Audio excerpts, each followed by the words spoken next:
تو میں رکشے پہ جایا کرتا تھا. ایک تیز رفتار گاڑی نے رکشے کو ٹکر ماری اور رکشہ الٹ کر نشیب میں جا کے گر گیا. پوچھا کہ بھائی، ایسے افسوس کے انداز میں بزرگ پوچھتے ہیں محبت سے، مجھ سے پوچھا کہ کیا واقعہ ہوا، تو میں یہ بیان کیا کہ اس طرح ہوا. تو جو پہلا جملہ ان کی زبان سے نکلا وہ یہ کہ شکر کیجئے آپ نیچے نہیں تھے.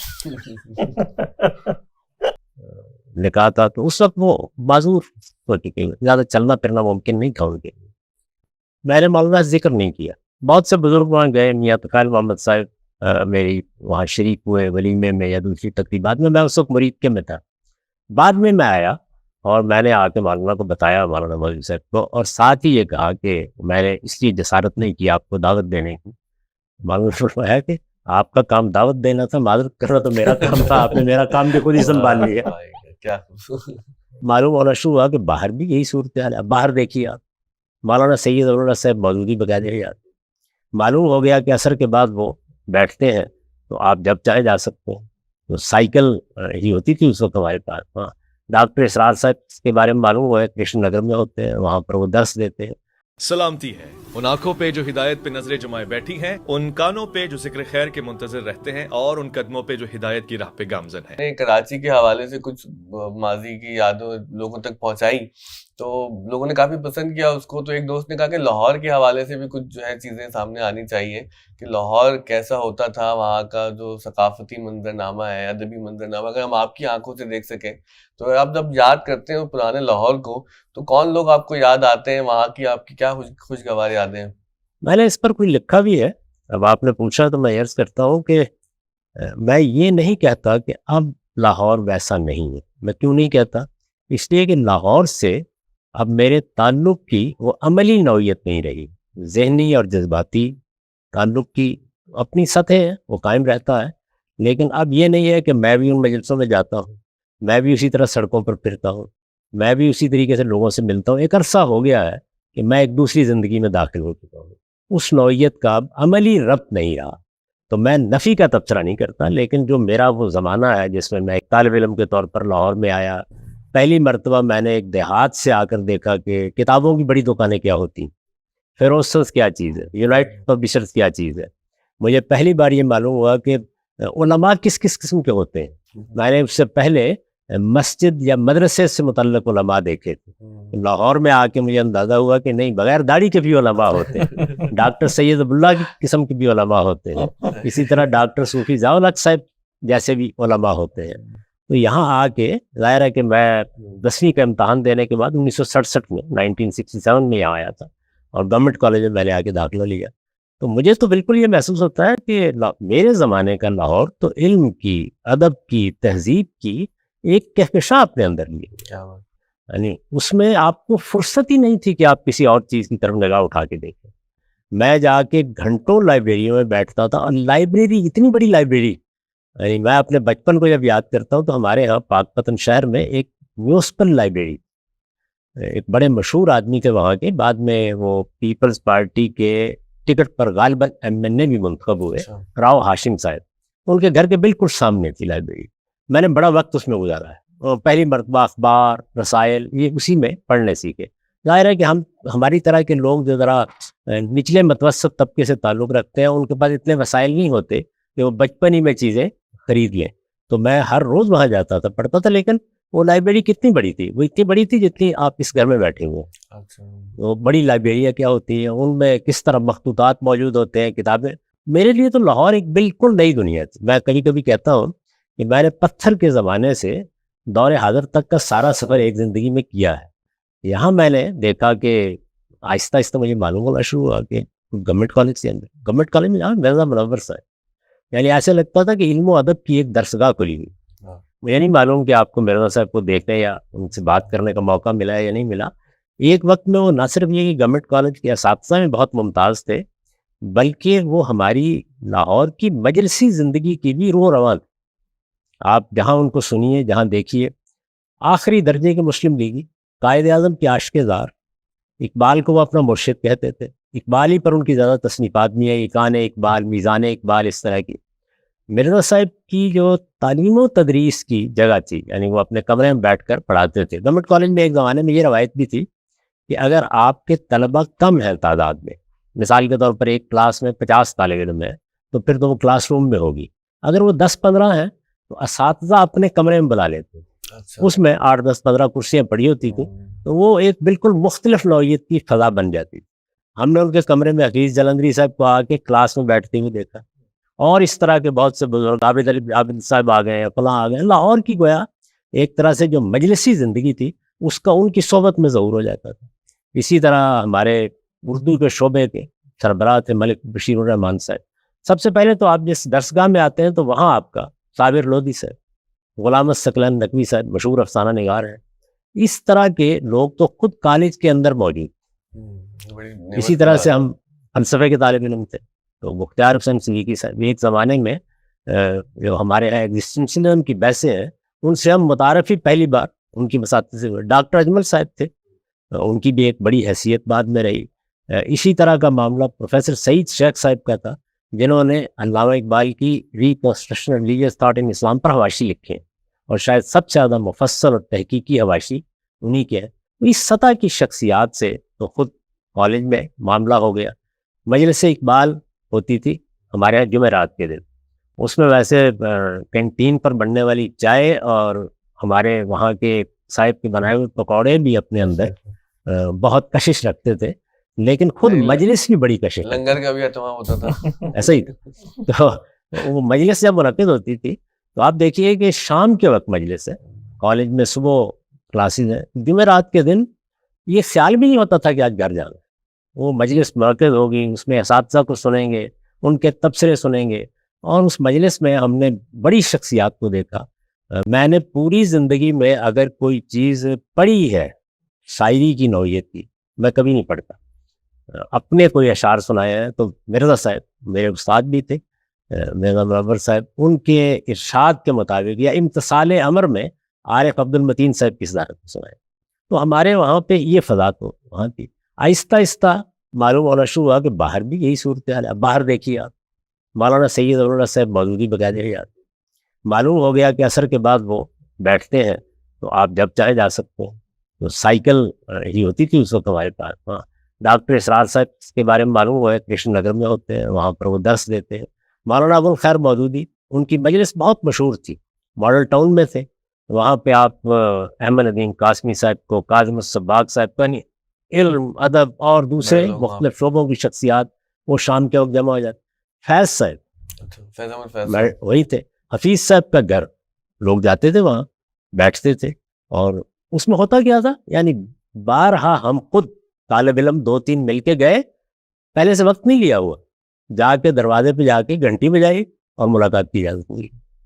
ڈاکٹر سید عبداللہ صاحب کے ساتھ کئی مرتبہ یہ معاملہ پیش آیا کہ وہ ادارہ معارف اسلامی کے باہر جو انسائکلوپیڈیا ہے اس کے سربراہ تھے، تو کھڑے ہیں، ہمارا شعبہ فلسفہ بالکل ساتھ ملا ہوا ہے، آپ پیچھے سے نکل کے آئے تو وہ سامنے آ جاتا ہے.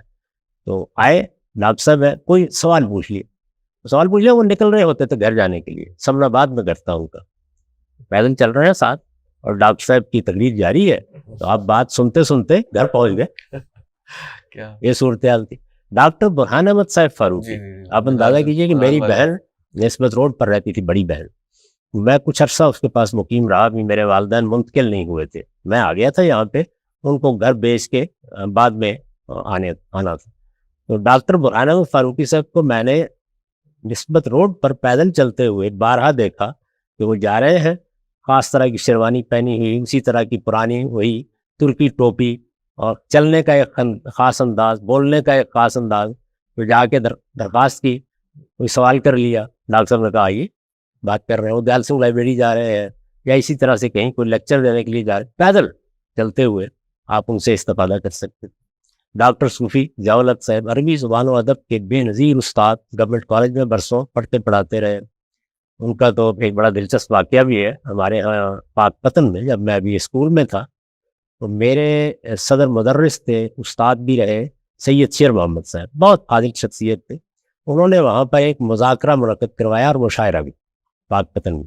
اس مذاکرے میں بڑے بڑے اہل علم کو مدعو کیا گیا، انہوں نے مقالے پڑھے. صوفی صاحب کو بھی مقالہ پڑھنا تھا، صوفی ضیاء الحق صاحب کو. ان کے مقالے کا عنوان تھا عربی زبان کا ماضی، حال اور مستقبل. تو وہ مقالہ پڑھنے کے لیے کھڑے ہوئے، اینک اتاری، انہوں نے کہا حضرات مقالہ سے میں بعد میں پڑھوں گا، یہاں کیونکہ عام لوگ بھی موجود ہے، خلاصہ پہلے سنا دیتا ہوں. تو پاکستان میں عربی زبان کا ماضی تاریخ تھا، حال تاریخ تر ہے، مستقبل انشاءاللہ تاریخ ترین ہوگا. اس کے بعد مقالہ پڑھنا شروع کر دیا. میرا یہ پہلا تعارف تھا. ساغر صدیقی کو میں نے پہلی مرتبہ وہاں سنا تھا. اچھا ساغر آپ دیکھیے کہ وہ جس عمارت کے برآمدے میں سارا دن بیٹھے رہتے تھے، وہ میرے اسپتال کے پیچھے پچھلی جانب میں، مجھے وہاں سے جانا ہوتا تھا کالج میں. تو وہ لاہور بہت ہی عجیب تھا. پھر یہ ہے کہ شام کے وقت اگر آپ کے پاس ایک فرصت ہے، آپ پاک ٹی ہاؤس میں چلے جائیے، آپ حلقہ ارباب ذوق میں چلے جائیے. مجھے یاد پڑتا ہے کہ حلقہ ارباب ذوق کی کسی مجلس میں وائی ایم سی ہال کے باہر کے صحن میں کچھ طلبہ ایسے اس زمانے میں بھی لبرل مزاج کے طالب علم ہوتے تھے، تو کسی نے مسلمانوں کے علم ادب کی تاریخ کے اوپر کوئی طنزیہ جملہ کہہ دیا. آج تک مجھے نہیں بھولتا، مولانا علم الدین سالک کھڑے ہوئے اور آپ باور کیجیے کہ 3-3.5 گھنٹے تک وہ صرف یہ بتاتے رہے، اور پھر بدی کہ مسلمانوں کی لائبریریاں کیا تھیں، ان میں کتابوں کی تعداد کیا تھی، وہ کہاں کہاں واقع تھیں، انہوں نے کن کتابوں کے تراجم کیے، کون سے علوم کس زمانے میں منتقل کیے، اس کے نتیجے میں کون سی تصنیفات وجود میں آئی، کون سے نئے فن پیدا ہوئے. اس سطح کے لوگ آپ کو ہر جگہ مل جاتے تھے. میں یہ نہیں کہتا آپ نہیں ہوں گے، بہرحال اس وقت کیونکہ ہم ان کی مجلسوں میں جاتے تھے، بیٹھتے تھے، اور لاہور اتنا بڑا نہیں تھا. مزنگ کے بعد اصل ختم ہونا شروع ہو جاتا تھا. اب تو لاہور میری سمجھ میں نہیں آتا کہ وہ کہاں کہاں تک پھیل گیا ہے، اسی مجالس کا کیا ہوا. ہو سکتا ہے 20 طرح کی مجلسیں ہوتی ہیں. جیسے آپ فرما رہے ہیں کہ اتنی ایکسیسیبلٹی کہ وہ پیدل استاد جا رہا ہے، آپ اس کے ساتھ چل کے گفتگو سن رہے ہیں، یا بیل بجا کے گھر چلے گئے. ظاہر ہے معاشرت تو بدل گئی ہماری. اب کسی بڑے آدمی سے وقت لینا ہو تو وہ ایک پورا چیلنج ہوتا ہے. وہ تو ایک اس میں کئی اور عوامل بھی شامل ہو گئے ہیں، جس طرح کے مثال کے طور پر سیکیورٹی کے مسائل پیدا ہو گئے، جیسی قتل و غارت کی نوبت آ گئی. اس وقت بھی اختلافات تھے. مثال کے طور پر آپ دیکھیے کہ مولانا سید ابوالرحمت صاحب مودودی پر بہت تنقید ہوتی. ان کے گھر کے بالکل قریب اچھرا میں جو مسجد تھی، وہاں وہ جمعہ پڑھنے کے لیے تشریف لے جاتے تھے. بعد میں وہ ایک دوسری مسجد میں جانے لگ گئے، لیکن ابتدا میں جاتے تھے. مولوی صاحب ان کو سامنے دیکھ کر جو کچھ ان کے بارے میں فرمانا شروع کر دیتے تھے وہ آپ اندازہ نہیں کر سکتے. اس کے باوجود اس کا اندیشہ نہیں تھا کہ وہ مسجد میں جائیں گے تو کوئی ان کے ساتھ بدتمیزی کرے. یہ چیز نہیں اس زمانے میں. اچھا اسی طرح سے ہم لوگ مختلف مساجد میں چلے جاتے تھے طالب علمی کے زمانے میں. بعض علماء کے پاس جا کے کوئی سوال کر لیتے تھے اور وہ سوالات بعض کو تلخ ہوتے تھے، لیکن مجھے یہ یاد نہیں پڑتا کہ کبھی یہ اندیشہ محسوس ہوا ہو کہ یہاں کوئی ہماری پٹائی کر دے. ایک مرتبہ مجھے یاد ہے کہ حلقہ ارباب ذوق کی مجلس میں تھوڑی سی تلخی کسی صورتحال پیدا ہو گئی، کیونکہ اس وقت میں وہی سوشلزم اور اسلام اور اسلامی نظام اور اسلامزم کی ایک کشمکش کی فضا تھی. انتخابات بڑے قریب آ رہے تھے، اور اس میں آپ کے علم میں ہے کہ ذوالفقار علی بھٹو صاحب کے اور جماعت اسلامی کے درمیان گویا مارکا برپا ہو گیا تھا. اس طرح کی فضا میں ذرا سی تلخی محسوس ہوئی، لیکن الحمدللہ ہم لوگ بالکل محفوظ وہاں سے نکل کے آ گئے. اور بلکہ بعد میں مجھے یاد پڑتا ہے کہ ایک صاحب جنہوں نے کچھ سخت جملے بولے تھے انہوں نے معذرت کی. اس طرح کی صورتحال تھی. تو مولانا مودودی صاحب کے بارے میں ہم نے سنا کہ وہ بہت بزلہ سنس تھے، تو کچھ خوشگوار یادیں اگر آپ کی ان کے ساتھ ہوں جو ہم سن سکیں آپ سے. اس میں کوئی شبہ ہی نہیں ہے. ان کے بارے میں احمد ندیم قاسمی صاحب نے حرف و حکایت میں ایک مرتبہ لکھا تھا کہ میں چند روز پہلے جماعت اسلامی کے مرکز میں گیا. مولانا یہاں رہتے تھے اور جماعت اسلامی کا مرکز اس میں ایک ہی گھر تھا. بعد میں تو منصورہ میں بڑا مرکز بن گیا اور پھر مولانا کا گھر ہی رہ گیا. اس زمانے میں مرکز گھر ایک ہی عمارت میں تھے جو اچھرا میں 5 ذہندار پارک ہے. انہوں نے کہا میں وہاں گیا، جماعت اسلامی کے سب لوگ بڑی اخلاقی زندگی بسر کر رہے تھے مولانا مودودی کے سوا. اس سے ان کی بات یہی تھی کہ مولانا بدل حسن بھی تھے، جملہ بھی کس دیتے تھے، اور عام طور پر بڑی خوشگوار صورتحال پیدا کیے رہتے تھے. اس کی تو اتنی یادیں ہیں، اتنے واقعات ہیں. خود میرے اپنے ساتھ بڑی دلچسپ بات چیزیں پیش آئیں. مولانا کے رسالے میں ترجمان القرآن سے آپ واقف ہوں گے، ایک بزرگ کام کرتے تھے، ان کا نام تھا چراغ دین صاحب. میرے ساتھ بھی ان کی بڑی دوستی ہو گئی. بہت سے ہمارے احباب ہوتے ہیں جو ذرا فربا ہوتے ہیں، تو وہ بھی یعنی جسیم آدمی تھے، اور جیسے ذرا کہہ سکتے ہیں استعمال ہوتی ہے پلس سائز، اس طرح کی صورتحال. بارہا میں ہنس کے کہا کرتا تھا ان سے کہ آپ اتنے شوق سے معانقہ کرتے ہیں لیکن آج تک کبھی سینے سے لگنے کی توفیق نہیں ہو سکتی. وہ معاملات کہیں اور ہی طے ہوتے رہتے. وہی ہے کہ انہوں نے مجھ سے ایک دن یہ کہا کہ میں تمہارے درس میں تمہارے ساتھ جاؤں گا. میں اس زمانے میں علامہ اقبال روڈ پر ہر اتوار کو، اب مجھے یاد نہیں یا جمعہ کا کیا تھا، اس میں درس دیا کرتے. تو وہ میرے ساتھ جانے پہ مصر ہو گئے. میں نے کہا آپ آ جائیے گا. گھر کے زیادہ قریب نہیں رہتے تھے جہاں میں رہتا تھا. وہ پیدل آوے کو 10-20 منٹ کا سفر ہوگا. تو میں رکشے پہ جایا کرتا تھا. ہم دونوں رکشے میں سوار ہوئے. اب میری جو اس وقت جسامت آپ دیکھ رہے ہیں اس وقت اس سے بھی عالی تھی. اور ان کا معاملہ یہ تھا کہ مجھے تو خیر کوئی تقابل ہی نہیں ہے. آپ کسی اچھے جسیم آدمی کو بھی اگر ضرب تقسیم کر کے کچھ بنائیں تو وہ بڑے ہی نکلیں گے اس سے. ہم دونوں رکشے میں بیٹھ گئے اور جیل روڈ کی کراسنگ پہ جا کے ایک تیز رفتار گاڑی نے رکشے کو ٹکر ماری اور رکشہ الٹ کر نشیب میں جا کے گر گیا.